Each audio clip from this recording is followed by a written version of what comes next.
जब दौलत के घमंड में अंधे पति ने अपनी पतिव्रता पत्नी को मनहूस समझकर घर से निकाला, तब एक महाज्ञानी सन्यासी की बताई उन प्राचीन नीतियों ने उसके अहंकार को इस तरह तोड़ा कि वह फूट फूट कर रोने लगा। विंध्याचल की सुरम्य वादियों के बीच बसे भानुपुर नाम के एक अत्यंत समृद्ध और ऐतिहासिक नगर में दिनकर नाम का एक बहुत ही बड़ा और नामी व्यापारी रहा करता था। दिनकर का व्यापार कई राज्यों में फैला हुआ था। उसके पास धन, संपत्ति, महलनुमा घर और नौकर चाकरों की कोई कमी नहीं थी। लेकिन कहते हैं ना कि जब इंसान के पास अपार धन आ जाता है तो अक्सर उसका हृदय पत्थर का हो जाता है। दिनकर के साथ भी यही हुआ था। दौलत के नशे ने उसके भीतर से इंसानियत, संवेदना और रिश्तों के प्रति सम्मान को पूरी तरह से नष्ट कर दिया था। दिनकर की पत्नी का नाम मालिनी था। मालिनी एक अत्यंत सुशील, संस्कारी और धर्म कर्म में गहरी आस्था रखने वाली स्त्री थी। उसने अपने माता पिता के घर से जो संस्कार पाए थे, वे किसी तपस्विनी से कम नहीं थे। जब दिनकर ने अपने व्यापार की शुरुआत की थी और वह पाई पाई के लिए मोहताज था, तब मालिनी ने ही अपने मायके से मिले सारे आभूषण बेचकर दिनकर के व्यापार को खड़ा किया था। लेकिन आज सफलता के शिखर पर पहुंचने के बाद दिनकर उन सभी पुराने दिनों को भूल चुका था। दिनकर का स्वभाव बहुत ही क्रोधी और कटु हो गया था। वह घर आते ही मालिनी पर अकारण ही चीखने चिल्लाने लगता। उसे लगता था कि मालिनी का सीधापन और उसका पूजा पाठ केवल पिछड़ेपन की निशानी है। वह मालिनी को अपनी पत्नी का सम्मान देने के बजाय उसे घर की एक सामान्य सेविका से अधिक कुछ नहीं समझता था। एक दिन दिनकर के व्यापार में एक बहुत बड़ा घाटा हो गया। वह गुस्से में आग बबूला होता हुआ घर लौटा। मालिनी ने बड़ी ही श्रद्धा से उसके लिए भोजन परोसा, लेकिन दिनकर ने गुस्से में वह भोजन की थाली जमीन पर फेंक दी। तुम्हारी वजह से मेरे जीवन में यह मनहूसियत छाई हुई है मालिनी। जब से मैंने तुमसे विवाह किया है, मुझे केवल मानसिक तनाव ही मिला है। तुम सारा दिन इन मूर्तियों के आगे सिर पटकती रहती हो, लेकिन तुम्हारे भाग्य की खोट मेरे व्यापार को नष्ट कर रही है। मेरी नजरों से दूर हो जाओ, मैं तुम्हारा यह उदास चेहरा नहीं देखना चाहता। मालिनी की आंखों से आंसू छलक पड़े। वह चुपचाप जमीन पर बिखरा हुआ अन्न समेटने लगी। उसने दिनकर को पलटकर एक भी अपशब्द नहीं कहा। वह जानती थी कि क्रोध में इंसान अपना विवेक खो देता है, लेकिन दिनकर के इन कठोर शब्दों ने मालिनी की आत्मा को छलनी कर दिया था। समय बीतता गया और दिनकर का अहंकार उसके शरीर को भीतर ही भीतर खोखला करने लगा। अत्यधिक तनाव, क्रोध और नकारात्मकता के कारण दिनकर को एक अत्यंत गंभीर और असाध्य हृदय रोग ने जकड़ लिया। उसका रक्तचाप हमेशा बढ़ा रहता और उसके पूरे शरीर में एक अजीब सी जलन रहती थी। बड़े से बड़े नगरों के विख्यात वैद्यों और चिकित्सकों ने उसकी जांच की, लेकिन कोई भी दवा उसके शरीर पर असर नहीं कर रही थी। एक दिन नगर के सबसे वरिष्ठ चिकित्सक वैद्यराज कमलेश ने दिनकर की नाड़ी देखने के बाद लंबी सांस ली और अत्यंत निराशा भरे स्वर में कहा, दिनकर जी, आपके हृदय की गति बहुत धीमी हो चुकी है और रक्त में एक अजीब सा विष फैल रहा है। यह कोई साधारण शारीरिक रोग नहीं है, बल्कि यह आपके भीतर पल रहे अत्यधिक क्रोध और मानसिक क्लेश का परिणाम है। हमारी औषधियां आपके शरीर पर काम करना बंद कर चुकी हैं। आपके पास अब बहुत कम समय बचा है। यह सुनकर दिनकर अंदर तक हिल गया। मौत का भय उसके चेहरे पर साफ दिखाई देने लगा, लेकिन उसका अहंकार अभी भी नहीं टूटा था। उसने अपनी इस बीमारी का दोष भी मालिनी पर ही मढ़ दिया।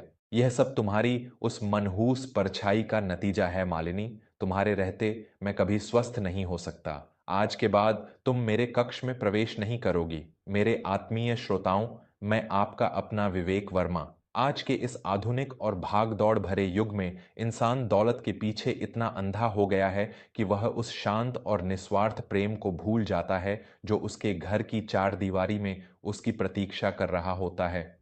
एक स्त्री अपना सर्वस्व त्याग कर जिस घर को संवारती है, अगर उसी घर में उसे केवल अपमान और तिरस्कार मिले, तो उस घर से बरकत और स्वास्थ्य हमेशा के लिए रूठ जाते हैं। अगर आप भी मेरी इस बात से सहमत हैं और मानते हैं कि नारी का सम्मान ही घर की असली नींव है, तो बिना एक क्षण गंवाए अपने इस परिवार वर्मा स्टोरीज को अभी सब्सक्राइब कर लें। आपका एक सब्सक्राइब हमें ऐसी ही गहराई से जुड़ी, संस्कारवान और सच्ची कहानियां आप तक पहुंचाने का साहस देता है। कृपया अभी सब्सक्राइब करें और हमारे इस सफर के साथी बने। चलिए, देखते हैं कि दिनकर का यह अहंकार उसे किस विनाश की ओर ले जाता है। दिनकर की बीमारी दिन प्रतिदिन भयंकर रूप लेती जा रही थी। वह बिस्तर से उठने में भी असमर्थ हो गया था। उसे रात रात भर नींद नहीं आती थी। उधर मालिनी, जिसे दिनकर ने अपने कक्ष से निकाल दिया था, रात दिन भगवान के सामने बैठकर अपने पति के प्राणों की भिक्षा मांगती रहती थी। उसने अन्न ग्रहण करना पूरी तरह से छोड़ दिया था। वह केवल जल पीकर जीवित थी और रोज सुबह नंगे पैर कांटों और पत्थरों से भरे रास्ते से होकर पहाड़ी पर स्थित प्राचीन शिव मंदिर जाती थी, ताकि दिनकर के लिए महामृत्युंजय मंत्र का अनुष्ठान कर सके। घर की पुरानी सेविका सुजाता यह सब देखकर रोज रोती थी, लेकिन दिनकर को इस बात की कोई खबर नहीं थी। उन्हीं दिनों नगर में एक अत्यंत सिद्ध और महाज्ञानी सन्यासी पधारे। उनका नाम स्वामी रामानंद था। स्वामी जी केवल नाड़ी देखकर ही इंसान के कर्म और उसके रोगों का मूल कारण बता देते थे। दिनकर के कुछ मित्रों के विशेष आग्रह पर स्वामी रामानंद दिनकर के उस विशाल महल में पधारे। स्वामी जी ने जैसे ही दिनकर के कक्ष में प्रवेश किया, वे कुछ क्षण के लिए ठिठक गए। उन्होंने अपनी आंखें बंद कीं और पूरे घर के वातावरण को महसूस किया। दिनकर बिस्तर पर पड़ा हुआ दर्द से कराह रहा था। स्वामी जी ने दिनकर के पास जाकर उसके मस्तक पर हाथ रखा। दिनकर ने रुंधे हुए गले से कहा, स्वामी जी, मुझे बचा लीजिए। मेरे पास अपार धन है, मैं आपको अपना आधा साम्राज्य दे दूंगा, लेकिन मुझे इस भयंकर रोग से मुक्ति दिलाइए। कोई औषधि मुझ पर काम नहीं कर रही है। स्वामी रामानंद अत्यंत शांत और गंभीर स्वर में बोले, दिनकर, जो रोग शरीर का हो उसका उपचार जड़ी बूटियों से किया जा सकता है, लेकिन जो रोग तुम्हारी आत्मा और तुम्हारे कर्मों से जन्मा हो, उसे दुनिया की कोई दौलत या कोई औषधि ठीक नहीं कर सकती। तुम्हारे घर की नींव ही आंसुओं और आहों पर टिकी है। जहां साक्षात अन्नपूर्णा और लक्ष्मी स्वरूप स्त्री का रोज अपमान होता हो, वहां स्वास्थ्य और आयु कैसे टिक सकती है? दिनकर ने आश्चर्य से पूछा, आप क्या कह रहे हैं स्वामी जी? मैं कुछ समझा नहीं। स्वामी जी ने दिनकर की आंखों में आंखें डालते हुए प्राचीन नीति शास्त्रों का वह अत्यंत गूढ़ और पवित्र ज्ञान देना शुरू किया। सुनो दिनकर, प्राचीन काल के महान नीतिकारों और तपस्वियों ने स्पष्ट रूप से कहा है कि एक पुरुष का स्वास्थ्य, उसकी आयु और उसकी सफलता केवल उसके भोजन या उसके व्यापार पर निर्भर नहीं करती, बल्कि वह उसकी पत्नी की मानसिक शांति और उसकी प्रसन्नता से सीधे तौर पर जुड़ी होती है। जब एक स्त्री हृदय से प्रसन्न होकर अपने पति के लिए भोजन पकाती है, तो उस भोजन का एक एक कण अमृत बन जाता है। वह अमृत पुरुष के शरीर की 90% बीमारियों को जड़ से खत्म कर देता है। स्वामी जी ने अपनी बात को आगे बढ़ाते हुए कहा, लेकिन तुमने क्या किया? तुमने अपने अहंकार और क्रोध में उस देवी को रोज रुलाया है। जब एक स्त्री अपमानित होकर रोती है, तो उसकी आहें घर के पूरे वातावरण को विषैला कर देती हैं। जब वह दुखी मन से तुम्हारे लिए जल भी लाती है, तो वह जल तुम्हारे रक्त में जाकर विष का काम करता है। तुम्हारे शरीर में जो जलन और हृदय का रोग है, वह और कुछ नहीं बल्कि तुम्हारी पत्नी की वो मूक पीड़ा है, जिसे तुमने अपने अहंकार के पैरों तले रौंद दिया है। एक स्त्री का सच्चा सम्मान और उसकी भीतरी खुशी ही तुम्हारे जीवन का असली अमृत है, जिसे तुमने खुद अपने हाथों से जहर बना दिया है। यह सुनकर दिनकर का हृदय जोर से धड़कने लगा। उसे अपनी वो सारी कटु बातें याद आने लगीं जो उसने मालिनी से कही थीं। मेरे प्यारे दोस्तों, हमारे शास्त्रों में नारी को शक्ति का रूप कहा गया है। जब घर की स्त्री प्रसन्न रहती है, तो देवता भी उस घर में वास करते हैं। लेकिन आज के समय में जब अहंकार और दौलत रिश्तों पर हावी हो जाते हैं, तो इंसान अपनी बर्बादी के बीज खुद ही बोने लगता है। क्या आपने भी कभी अनजाने में अपने घर की स्त्री के आंसुओं का कारण बनने की भूल की है? अगर स्वामी जी के इन गहरे शब्दों ने आपके भी अंतर्मन को झकझोर दिया है और आप जीवन की इस परम सच्चाई को महसूस कर पा रहे हैं, तो इस वीडियो को बीच में छोड़कर न जाएं। न अपने हृदय की सच्चाई के साथ अभी वर्मा स्टोरीज चैनल को सब्सक्राइब कर लें। आपका जुड़ना ही हमारे लिए सबसे बड़ी प्रेरणा है। आइए कहानी के उस चरम बिंदु पर चलते हैं जहां दिनकर के जीवन की सबसे बड़ी सच्चाई उसके सामने आती है। स्वामी जी के जाने के बाद दिनकर गहन चिंतन में डूब गया। उसी रात घर की पुरानी सेविका सुजाता रोते हुए दिनकर के कक्ष में आई। उसके हाथों में मालिनी की एक छोटी सी डायरी थी। सुजाता ने रोते हुए कहा, मालिक, मुझे क्षमा कीजिएगा, लेकिन आज अगर मैंने यह सच आपको नहीं बताया तो मैं भगवान को क्या मुंह दिखाऊंगी। आप जिस मालकिन को मनहूस कहते हैं, वे पिछले 14 दिनों से अन्न का एक दाना ग्रहण किए बिना आपके प्राणों के लिए भगवान शिव से लड़ रही हैं। उन्होंने अपने पैरों के सारे घावों की परवाह किए बिना रोज नंगे पैर उस पथरीले रास्ते पर चलकर आपके लिए अनुष्ठान किया है। यह डायरी पढ़िए मालिक, इसमें उन्होंने आपके लिए अपनी आयु तक दान करने की मन्नत मांगी है। दिनकर ने कांपते हाथों से वह डायरी ली। उसमें मालिनी ने लिखा था, हे महादेव, मेरे पति का सारा कष्ट मुझे दे दीजिए। उनके बिना मेरा यह जीवन व्यर्थ है। मैं उनके हर क्रोध को प्रसाद मानकर सह लूंगी, बस उन्हें स्वस्थ कर दीजिए। डायरी के पन्नों पर मालिनी के गिरे हुए आंसुओं के सूखे हुए दाग थे।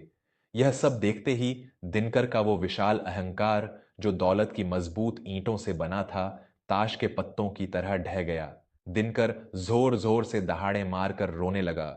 उसे महसूस हुआ कि दुनिया का सबसे गरीब इंसान वह स्वयं है, जिसने उस अनमोल अमृत को ठुकरा दिया था जो उसकी पत्नी के निस्वार्थ प्रेम में छिपा था।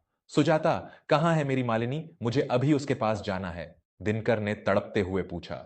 सुजाता ने बताया कि वे अभी भी उस भयंकर तूफानी रात में मंदिर में अनुष्ठान कर रही हैं। दिनकर अपनी बीमारी और कमजोरी को भूलकर गिरता पड़ता हुआ उस रात मंदिर की ओर भाग पड़ा।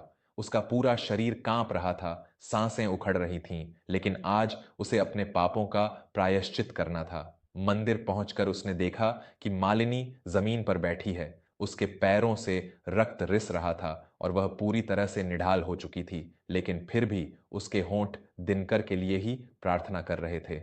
दिनकर दौड़कर अपनी पत्नी के पैरों में गिर पड़ा और जोर जोर से रोने लगा। मालिनी, मेरी देवी, मुझे क्षमा कर दो। मैं पूरी तरह से अंधा हो गया था। मैंने कागज के उन टुकड़ों के लिए उस भगवान का तिरस्कार किया जो मेरे घर में मेरे साथ रहती थी। तुम्हारे इस महान त्याग और तुम्हारे प्रेम के अमृत ने आज मुझे मेरी असली हैसियत दिखा दी है। मुझे सजा दो मालिनी, लेकिन मुझे छोड़कर मत जाओ। तुम्हारे बिना यह जीवन एक अभिशाप है। मालिनी ने अपने पति को इस तरह अपने पैरों में पड़े और फूट फूट कर रोते हुए देखा तो उसका विशाल हृदय पिघल गया। उसने अपने कमजोर हाथों से दिनकर को उठाया और अपने सीने से लगा लिया। शांत हो जाइए स्वामी, एक पत्नी का सबसे बड़ा तीर्थ तो उसके पति के चरण ही होते हैं। मैंने जो भी किया वह मेरा धर्म था। मैं आपसे कभी रुष्ट नहीं थी।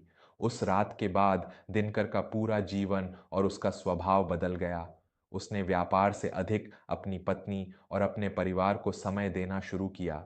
घर का जो वातावरण पहले चीख पुकार और आंसुओं से भरा रहता था, वह अब हास्य, प्रेम और सम्मान से भर गया। आश्चर्य की बात यह थी कि जिस बीमारी के आगे सभी वैद्यों ने हार मान ली थी, घर में शांति और मालिनी की प्रसन्नता लौटते ही दिनकर का स्वास्थ्य तेजी से सुधरने लगा। कुछ ही महीनों में वह पूरी तरह से स्वस्थ हो गया। स्वामी रामानंद जी के वो शब्द 100% सत्य सिद्ध हुए। दोस्तों, ये कहानी हमें जीवन का वह शाश्वत सत्य सिखाती है जिसे अक्सर हम अहंकार में भूल जाते हैं। एक स्त्री आपके घर की नींव होती है। उसका सम्मान, उसकी खुशी और उसकी संतुष्टि ही आपके जीवन का सबसे बड़ा रक्षा कवच है। जब एक स्त्री सच्चे मन से मुस्कुराती है तो उस घर में कभी दरिद्रता और असाध्य रोग प्रवेश नहीं कर सकते। अगर दिनकर के इस पश्चाताप और मालिनी के इस महान त्याग ने आपके हृदय को छुआ है और आप चाहते हैं कि हमारे समाज में भी रिश्तों को वह सम्मान और वह गहराई वापस मिले, तो बिना कोई झिझक के अभी वर्मा स्टोरीज को सब्सक्राइब कर लें। आपका एक सब्सक्राइब और आपका साथ ही मेरी सबसे बड़ी ताकत है, जो मुझे ऐसी ही अनमोल शिक्षाप्रद कहानियां आप तक पहुंचाने का माध्यम बनता है। अपने परिवार से प्रेम करें, घर की स्त्रियों का सम्मान करें और जीवन की सच्चाई से जुड़ी ऐसी ही कहानियों के लिए हमेशा सुनते रहें अपना पसंदीदा channel Verma stories. Comment box में पूरे भाव से जय श्री राम या जय शिव शंभू अवश्य लिखें। आपके जीवन की हर बाधा दूर होगी। हर हर महादेव।